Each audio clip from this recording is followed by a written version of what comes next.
Sorry.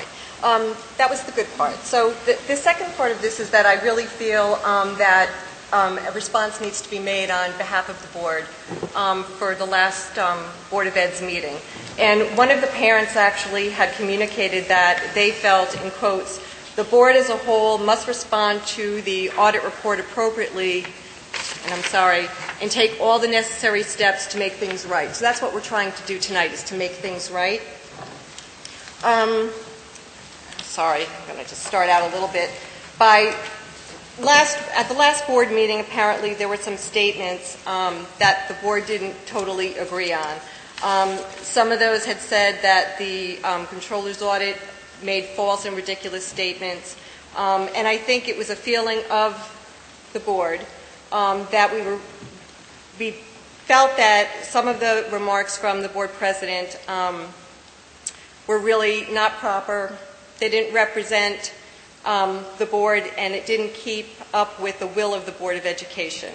At this point, I think the only thing that we decided we could do tonight is that we wanted to read a letter that the Board of Education had sent to the Comptroller's Office. Just to give a little bit of background at this point, the Comptroller's Office takes one report from the district. And the board had decided that that report, which was attached to the audit, was going to come from Mr. Mahoney.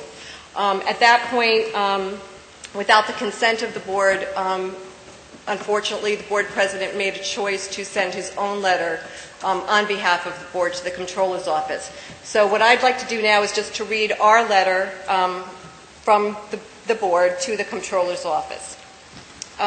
Dear Ms. Blama, the undersigned members of the Pauling Central School District Board of Education submit this letter in response to your communication dated January 29, 2013. We are acknowledging our intent of the response dated January 17, 2013, signed by our superintendent, W. Michael Mahoney, as the district's official response to the draft report, and ask it to be included in your final audit report documents. Please disregard the second response received January 22nd from Robert Hill, as it was not authorized by the Board of Education.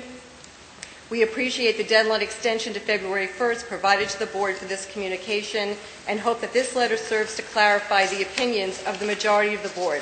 Respectfully submitted, Marilyn Beck, Thomas Johnson, Harvey Makowski, Christine Walters, and Colleen Snow.